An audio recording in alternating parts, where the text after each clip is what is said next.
some castle goring from Nikki, Aurora, and from me. Well, what do we have on offer today? Before starting, I would like to wish all our American friends, Aurora, Mickey, and I, Aurora says woof woof, happy Thanksgiving Day. Okay? Then the next thing I would like to say is, and I'm going to show this, earlier this week, I went to the Oxford Union, where the Oxford Philharmonic Orchestra did a musical tribute to Sir John Bell, the Regius Professor of Medicine at the University of Oxford, on his retirement. It was a glorious occasion, largely, in my opinion, because it had the most wonderful recital given by the Oxford Philharmonic Orchestra, conducted, of course, by the wonderful Marios Papadopoulos. Well, there were 3 selections and then encore, but we won't get into the encore. We'll stick with the program. It started with the overture to Le Nozze di Figaro. Then it was Mozart's Clarinet Concerto, played most ably by Andrew Marriner. And then there was the Beethoven Symphony No. 7, which is just so glorious. And afterwards, there was a special song sung by Alexandra Lowe. And it was a lovely, lovely evening. And I taped, and with the kind permission of Marios Papadopoulos, I am going to post at the end of this, well, not me personally, I'll ask Sean to post the Adagio from the Mozart Clarinet Concerto, which is just glorious. And I have to tell you, one of the greatest pleasures in life is to look at the back of Marios Papadopoulos' head as he conducts, and his hair moves in the most gloriously wonderful fashion. Oh, a visual as well as an auditory delight. So,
plunge in with the meat and potatoes.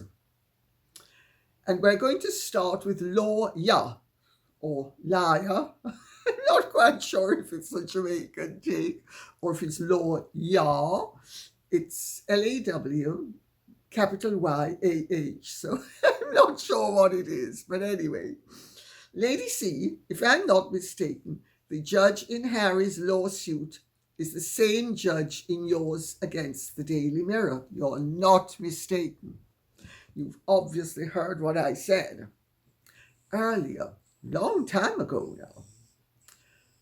He's warned Harry and his lawyer against making unsubstantiable allegations against the newspaper. Is this usual? It seems to me he's warning them against lying. What's your take on this?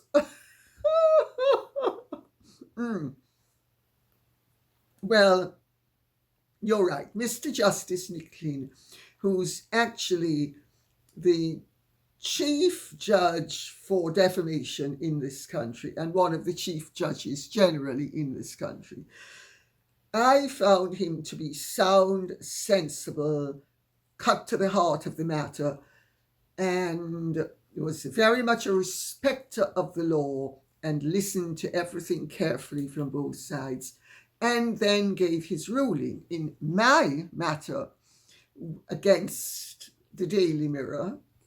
They kept on ignoring what he said. So there was a ruling after ruling after ruling that either he or when he couldn't do it, someone else did, that they just completely ignored. And you could tell he was losing his patience. And I think a similar situation has arisen here, because he's really issued a shot across the bow to David Sherborne, which is, yeah, Mr. Sherborne, this is my interpretation. So I'm not putting words in his mouth. This is my interpretation. And I suspect, lawyer, it's yours as well.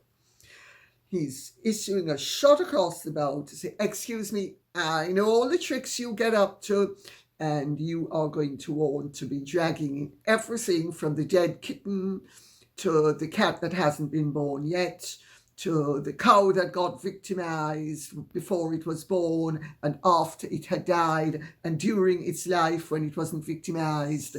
And you're going to be just dragging in a whole load of rubbish, and I'm not having you abuse my court like that. That's basically, in a very much more colourful way than he would have put it, what I think he said. Now, this was the beginning of a 2-day case management hearing. So it will now be finished. And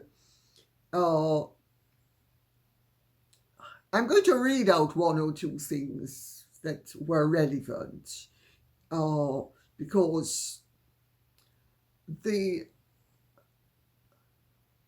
Associated Newspapers, the Daily Mail, has made the point previously that they had various sources that had nothing to do with phone hacking or the employment of private detectives who gathered information illegally.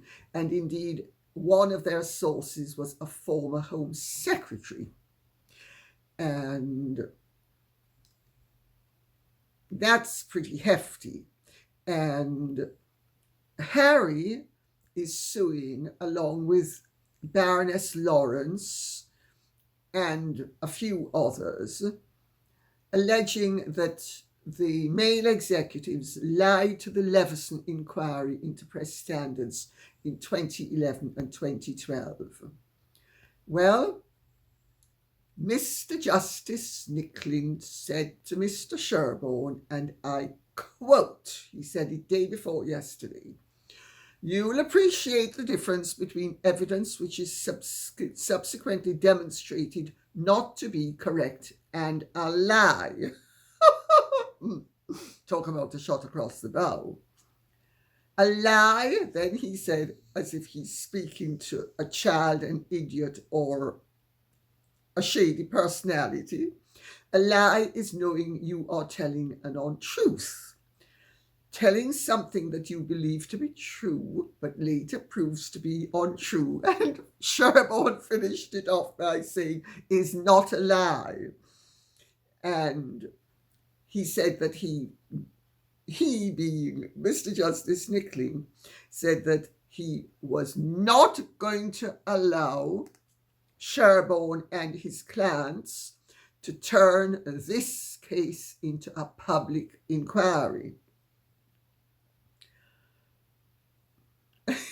So let me see what else he said. Oh yes, he told Sherborne, I don't think it's helpful to anticipate problems that haven't yet arisen. You are open to criticism for anticipating trouble. He's really warning Sherborne. And Sherborne, of course, is scratching around, as is his wont, trying to come up with anything, any bit of mud that he can get to hurl and that will stick. And he said he being Nicklin, it's very important before we leave base camp. We need to establish where we're going, how we're getting there, what equipment we're taking, and what we are not doing is setting off on a sunny afternoon and saying, let's see what we can find. So he's basically telling Sherborne, oh, I'm on to you. You're on a massive fishing exercise. You're going to be trying to come up with every accusation, knowing that most of them won't stick, or maybe all of them won't stick.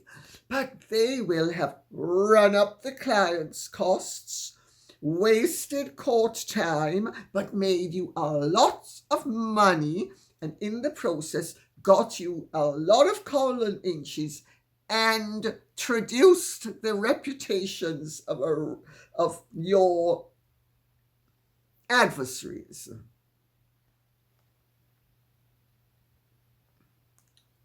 He also told Sherborne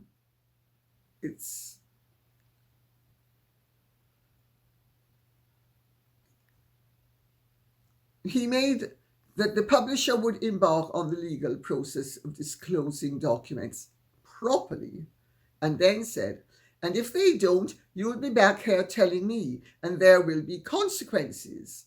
Then he said, the same rules apply to you.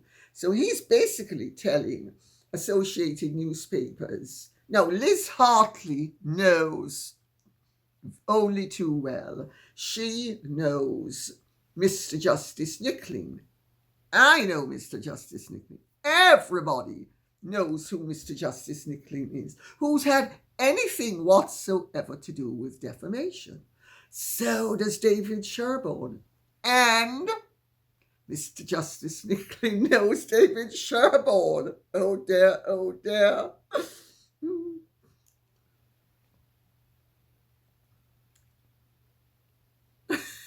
So,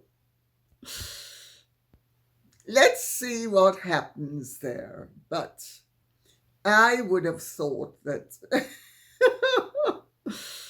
the shot has been issued across the bow, and of course, Harry and the others are eager to get into court, including Baroness Lawrence. Now, Baroness Lawrence, I know, has caused great hurt feelings within Associated Newspapers, because they are the ones who spearheaded the campaign to get justice for her son. And I know that they feel really misused by Baroness Lawrence in having gone along with this. You know, I don't want to say any more at this point, but I don't know what Doreen Lawrence has been thinking, but we won't go there because Elton John's involved, all the usual suspects that David Sherborne has rattling around in his bag of tricks. So, D.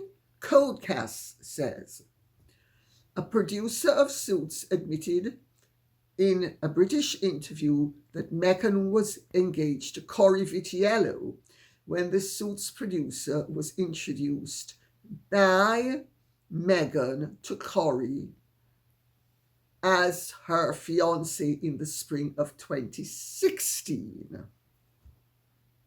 Yes, Tim Matheson, in his book, Damn Glad to Meet You, 7 Decades in the Hollywood Trenches, asserts that Meghan introduced him to Cory Vitiello in 2016, late in 2016, after she had met Harry, if I'm not mistaken, and when she was supposed to have broken up with Cory Vitiello as the fiancé. There's an interesting timeline, and no wonder Harry and Meghan have given various versions of when they actually met and when they actually started going out. Or maybe we should say when he started visiting, when he was coming in for a little looky and a little touchy and a little feely. And Megsy baby, could I have another one, please? Oh, because I love nothing better than Stan Getz' song about blowing in the wind. So, I'm being very naughty, am I not? But of course, you do realize I'm speaking about very innocent things. Yes, of course I am. Well,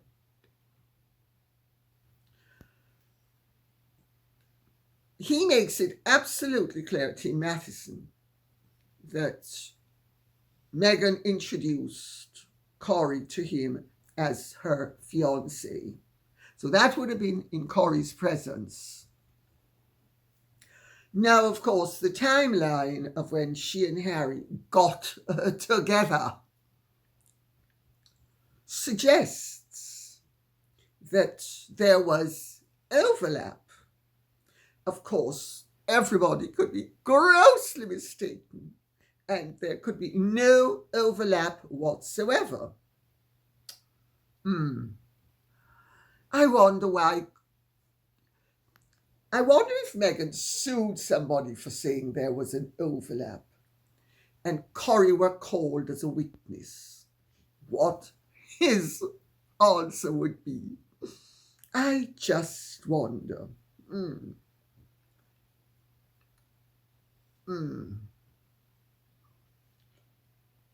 Blue Sky Eyes says, Markle didn't want to accept any help or involvement from the rest of the royal family because she knew she was not staying and would not have been able to hide the surrogacy if anyone was to be too closely involved with her and Harry, hence not accepting help or invites to get to know her.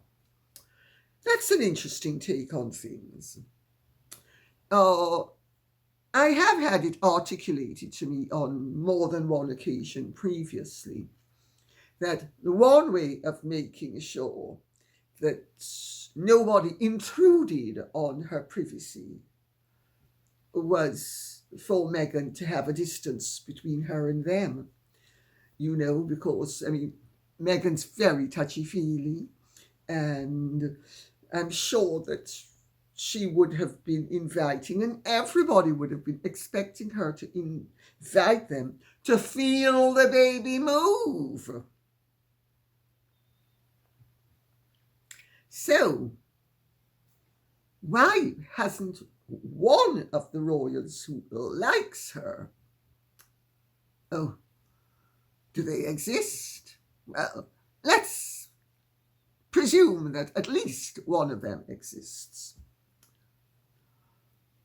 Why haven't they sprung to Meghan's defence and said, all those rumours are preposterous. I felt the baby move. I just ask the question. Idly might be the wrong word, but I ask it nevertheless.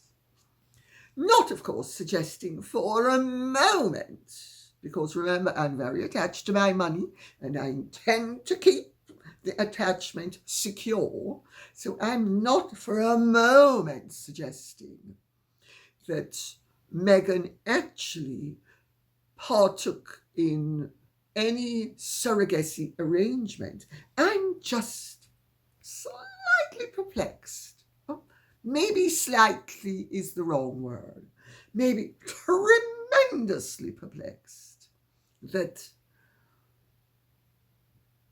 none of the royals has ever said, even privately, even the ones who used to like her, they have never once said to anyone, these stories are ridiculous. I can tell you they're ridiculous because I put my hand on that bump and felt that baby move.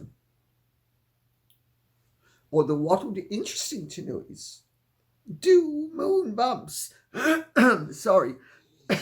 do moon bumps, is it possible to get a moon bump that's so sophisticated that at the flick of a button, it buzzes?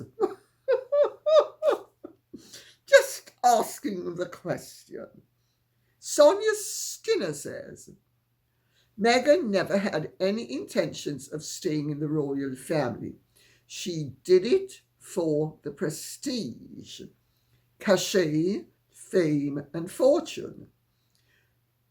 She orchestrated matters so it would appear she was unwelcome and not accepted, but in reality, she was uncooperative and belligerent, and spat in the face of every overture to help her settle in and adapt and adjust successfully to royal life.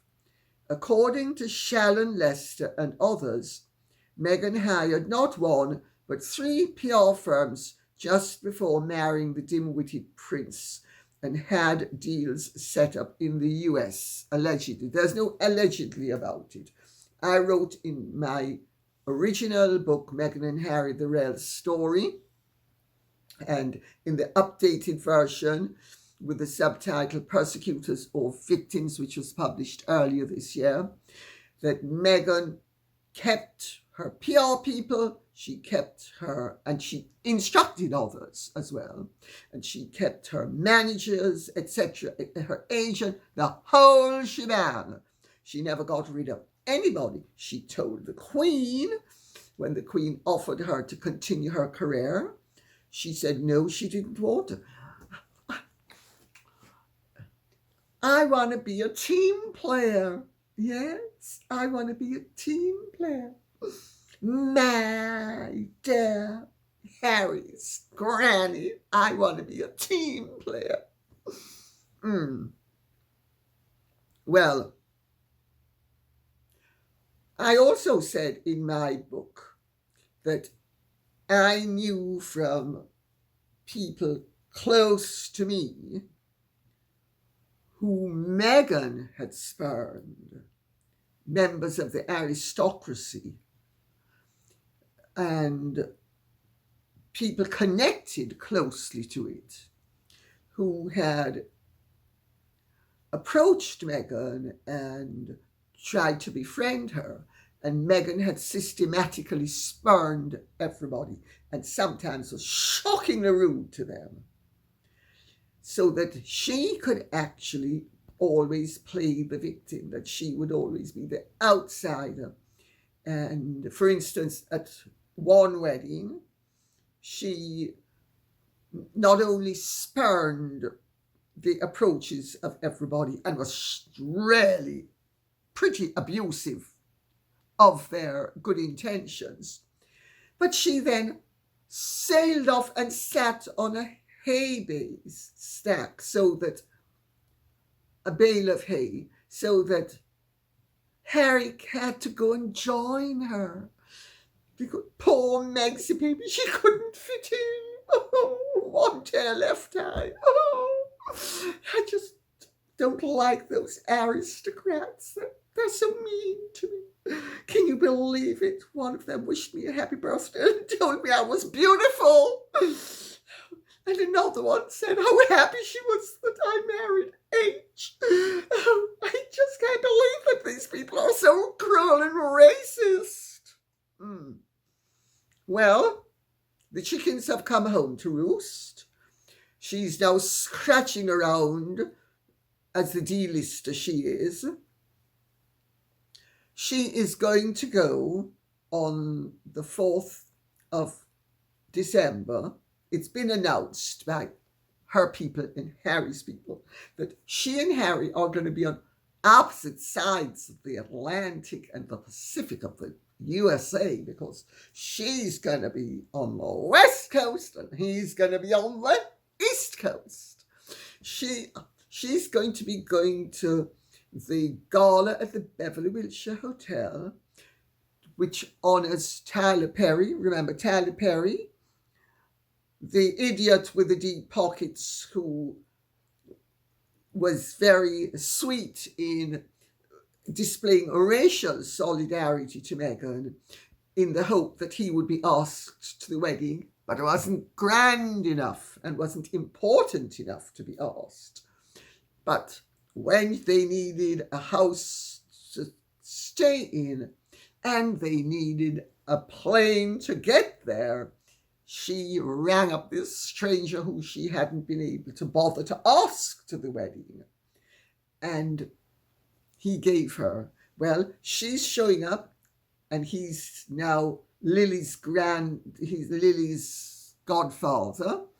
So she's showing up because he is being honoured by the Paley Centre for Media, which was formerly the Museum of Television and Radio and the Museum of Broadcasting, which was founded in 1975 by Bill Paley, whom I knew. I knew both Bill and Babe Paley. Bill Paley much better. He was Mr. Television from the 50s, 60s into the 70s. And I think he would be spinning in his grave like a top to see a filthy little scrubber like Meghan showing up. And, I mean, his wife, Babe, who was one of Capote's swans, was a study in elegance. And she was très raffinée, as the French would say. And she was beautiful, very classical, very chic, charming, a proper lady. Gosh. I wonder what poor Bill is saying. Well, I can wonder, but I'm afraid it can't be repeated. And while she's going to be there, doubtless sashaying around, making herself look rather ridiculous yet again, Harry is going to be at the New York Times Deal Book Conference in New York.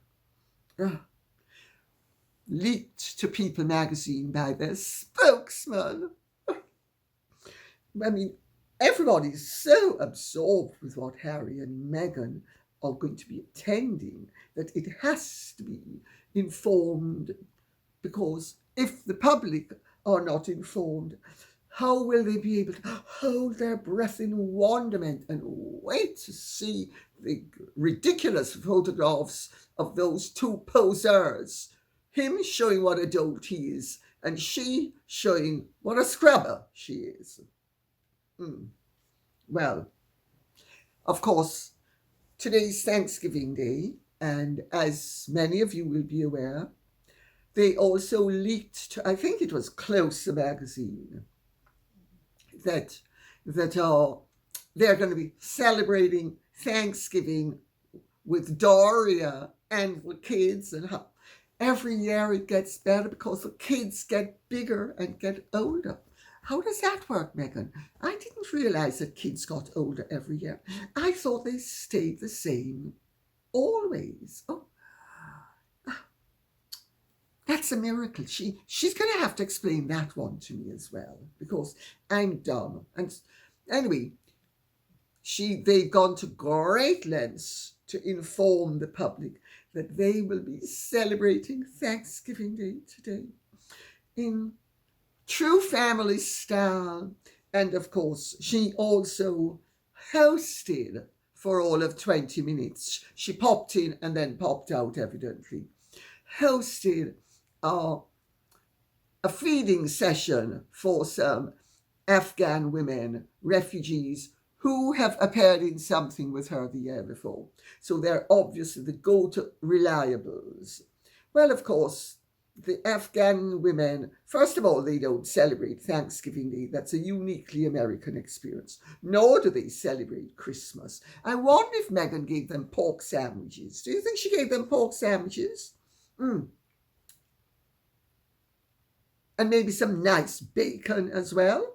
I wonder what she gave them, because she's a very good cook, you know. So, anyway, I think you've got my point. C. Mallard says, Dear Lady C, I have a different perspective on Biden's intentions with letting Ukraine use the missiles the US supplied them with. He wants Ukraine to win. Trump will side with Putin, allowing Russia to keep the parts of Ukraine it occupies, beginning a slippery slope. Following the US lead, several European nations have also agreed to let Ukraine use their manufactured missiles against Russia. If the US had allowed this at the beginning of the war, it would have been over a long time ago. Do you really think Russia would not try this on other shared border nations if Putin gets away with this? Trump idolizes Putin. He's lucky we're not back in the Cold War times when he would have been tried for treason, or at the very least put in jail as a communist sympathizer. Sorry for laughing. Okay, here's the deal. I think what you have said is amusing, because you certainly don't pull your punches. And one has to laugh because some of it is really very witty. But Biden's intention was never that Ukraine would win the war. Biden's and the American intention, if you listen to all the experts on the subject, has always been what the United States of America's military-industrial complex did, and their mega corporations did in Iraq, Libya, all rich countries. All rich countries.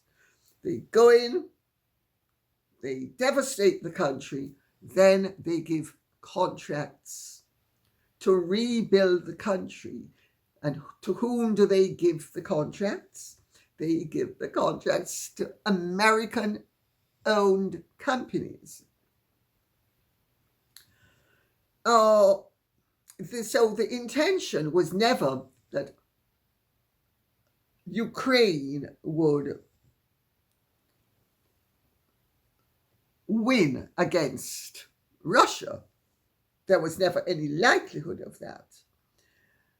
Of course, in a best case dream scenario, America, because remember, Biden called for the breakup of the Russian Federation and for it to be divided into 22 separate states and for regime change within Russia.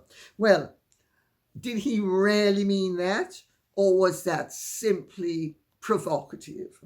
Because he will have to have known that to achieve that would have been to create the Third World War indubitably. And the outcome of the Third World War will be, without doubt, the destruction of our civilization as we know it to be. So I do not think that Biden or anybody behind Biden would have actually been able to do that. Let's give Biden credit for some intelligence. Even people who are against him should understand that you do not become president of the United States of America unless you have something going for you politically. So let's honor the man to the extent of not dismissing him as a total fool. Now, let me see. So Trump idolizes Putin. Trump doesn't idolize Putin. Trump and Putin are both realists who understand that in the real world, people have opposing interests, and that the way to survive is to not insist on the destruction of an adversary who can and will destroy you as you're destroying him. It's called realpolitik. So I don't think Trump idolizes Putin at all. You say, well, he's lucky we're not back in Cold War times. Well, in Cold War times, we did have a rerun of this situation, if you remember, the Cuban Missile Crisis. Let's remember that, because this is a rerun of the Cuban Missile Crisis, because the parallels are so enormous. I understand that this situation is extremely complex, and I understand that it cuts into people's prejudices and preconceptions, but the way to be informed in life and to be enlightened is to avail yourself of the knowledge that exists and to understand what is truly happening instead of buying a lie. And for America to make money,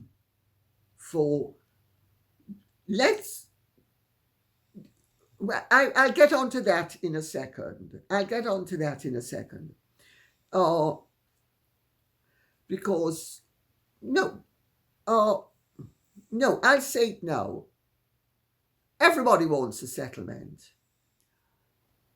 Russia and Ukraine wanted a settlement a few years ago because both Russia and Ukraine understood that the situation was going to be destructive, more of Ukraine than of Russia, but neither country wanted to suffer the losses it would inevitably suffer, and nor did Russia, according to what the Russians say, wish to create unnecessary suffering in Ukraine.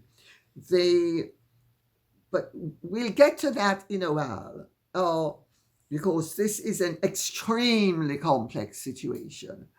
But they wanted a settlement. The United States of America is the country that and they got that ridiculous poodle, Boris Johnson, to go and scupper the settlement. Why did they go and scupper the settlement?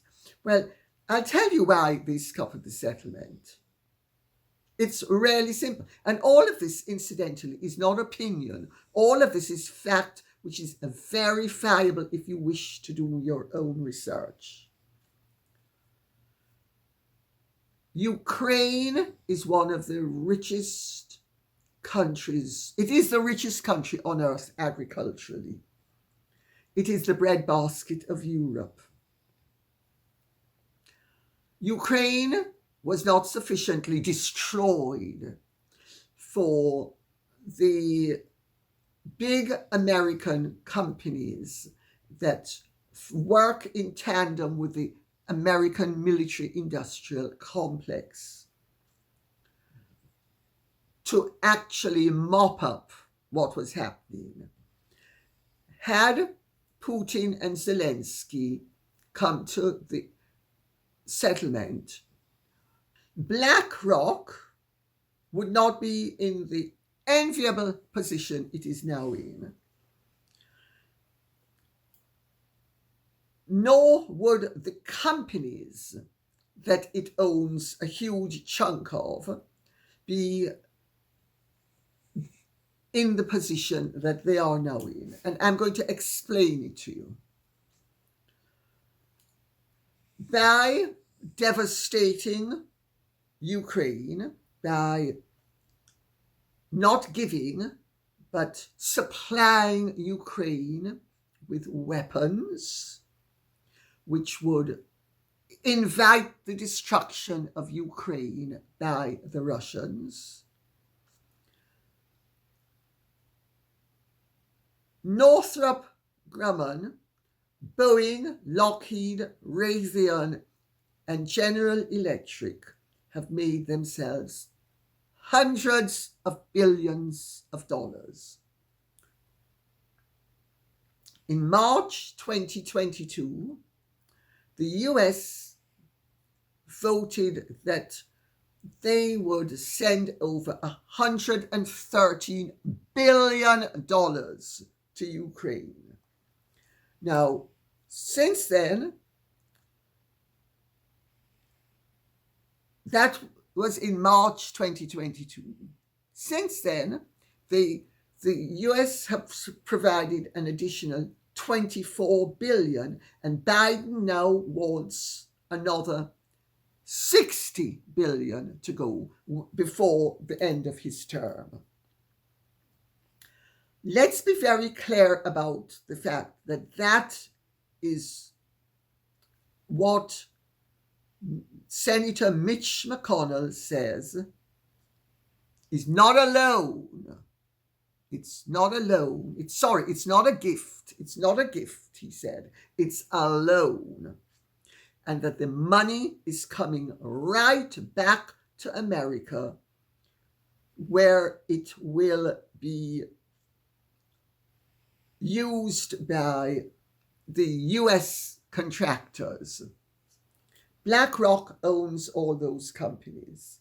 BlackRock also now owns Monsanto, DuPont, and Cargill, which have recently bought 30% of all the agricultural land in Ukraine.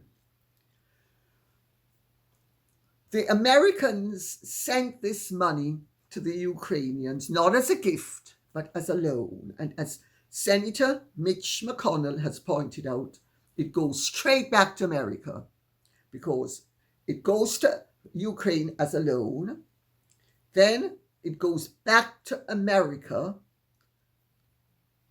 to pay off the Americans for the supplies. So the Americans are lending them money. Now, what is the consequence of lending them the money?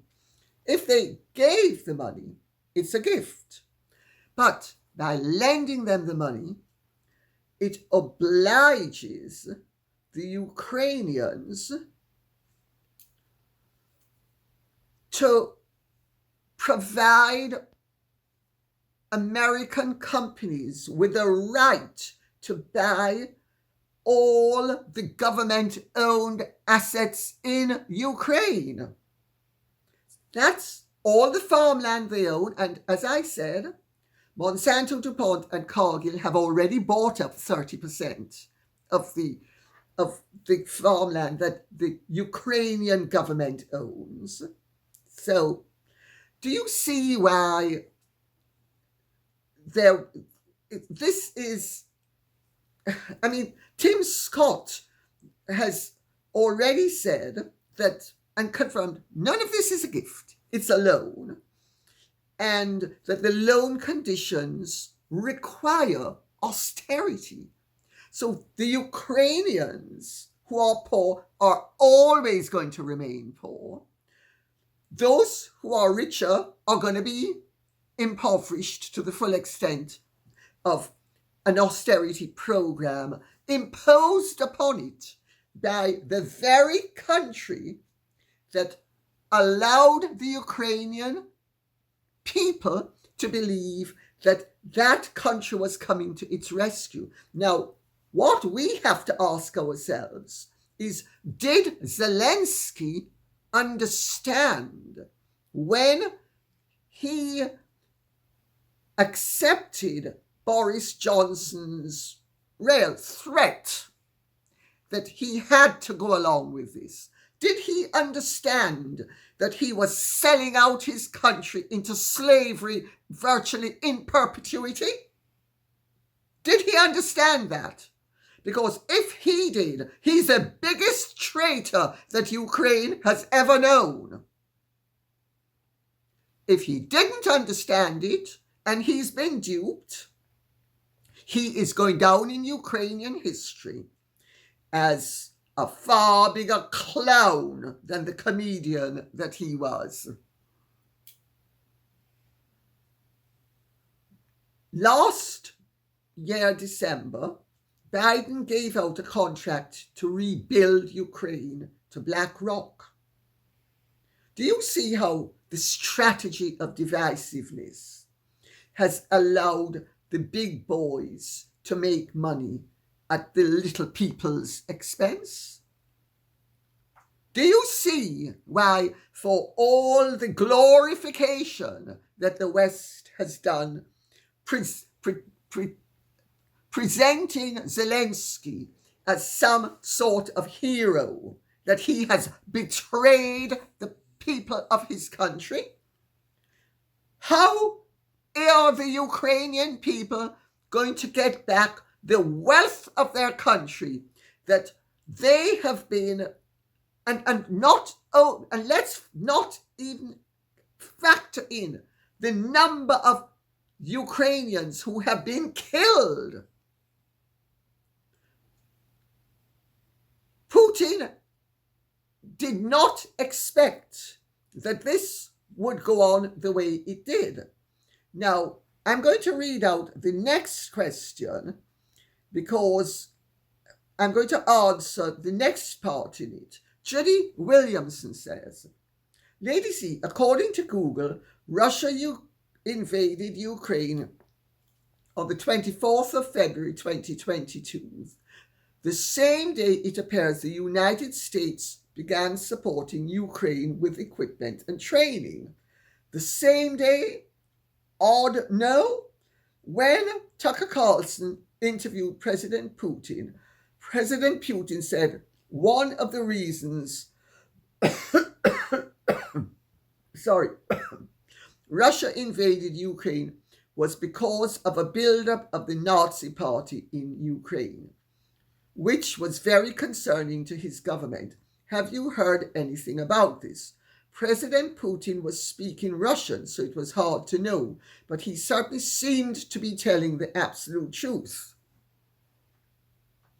Well, as far as President Putin and many people on both sides of the divide are concerned, the Zelensky government is a stooge government set up by the United States, and it has been betraying the interests of the Ukrainian people. You know, there's a school of thought that the Biden government willfully cocked up the withdrawal from Afghanistan, hoping that it would give Putin a false message, which was that America was weaker than it really is, and that this was his opportunity to invade Ukraine so that he would be able to protect the Russian interests in Ukraine, and that he fell into the trap. Now, of course, Putin isn't going to say, I was outmaneuvered and duped. So he's not going to say that. But there are certainly people in Ukraine who will tell you that Ukraine is an extremely corrupt state, and that this government has not functioned in the best interests of the people. And it's not a democratic government either. It never was a democratic government. It's a stooge government that actually ended up being maneuvered into position with an orchestrated revolution. And the way it has performed shows that it has not had the best interests of the Ukrainian people at the forefront of its thinking. If the Biden government did that, it was very clever, because there is little doubt in my mind, and I'm sure President Putin wouldn't thank me for saying this, that Putin misread the Afghanistan situation, which could well have been created with reckless disregard for the consequences to the Afghan people or the supporters of the United States of America in Afghanistan, because you will remember at the time that there was international condemnation as well as condemnation within the United States for the completely chaotic way that the government withdrew. Well, maybe they thought, we don't really care about the Afghan people. We've done our bit. We're out now. And they welcomed the misreading of the situation by Putin, knowing that once Putin had invaded, they would be able to put the screws in, but they don't want the screws in so totally that there's a third world war, nor do they want the screws in so totally that they will not be able to rebuild Ukraine. If there's a third world war, nobody's getting a payoff. So, except for the die-hard hawks who would be crazy enough to think that they will prevail. I'm Mr. Blofeld. I'm going to prevail. Oh, sorry, I'm Prince Harry. Doria, bring me some weed. Doesn't work like that. So, do you begin to see the enormity of what has happened and the power plays that have taken place, and that things really are never quite as clear as people seem to think they are? So, I think on that note, I should say enough for today. Thank you very much for listening. I hope this has been of some interest to you. If it has, please keep the questions and comments coming in. And I'm sorry to those of you who want just lightweight stuff. Only look at that. Don't bother with the more heavy-duty stuff. But to those of you who want my opinion of what's going on, I think it's sufficiently important that if I have a contribution to make to the debate, I'm going to make it. And who doesn't want to listen to it? Please don't skip over that bit. Okay? But interesting. The whole thing is fascinating as far as I'm concerned, because, at state level, things are never quite as they seem. And the good guys are usually far worse than you think they are. And sometimes the bad guys are no worse than you think that they are. So, and I'm not justifying war under any circumstances. I want peace. But I think President Trump has been put into a very good position to achieve peace, because he's a businessman as well. He will understand that by cutting a deal with Putin and with the Ukrainian government, all those great American companies are going to make a shed load of money, and all the citizens of America are going to benefit from the great wealth of the Ukrainian state. Natural wealth. Well, the Ukrainian people, not so much. In fact, not at all. Not at all. And the tragedy of Ukraine is that Zelensky, if he understood what was going on, and I wouldn't be surprised that he understood what was going on. I think Zelensky is very clever. And Zelensky is a comedian, and comedians have to think on their feet. They are clever as a race of people, because it's not like being an actor where you just read lines and enact. A comedian has to judge the audience, judge the mood. And I think Zelensky is actually sufficiently bright that if he didn't know what was going on, he should have known what was going on. But I don't think he felt he had any choice in the matter. I think Zelensky will have realized if he wanted to have an exile down the line and wanted to be comfortable or alive, he had to go along with what his masters were telling him. Because make no mistake about it, Zelensky is this subservient of a more dominant power. I'm afraid I would have said, you will have to get rid of me before I do that. But then, I'm not the president of the Ukraine. And I have to say, when all of this is put to bed, as it will hopefully be, there are an awful lot of people who are going to have an awful lot of egg on their faces when they realize how they've been had.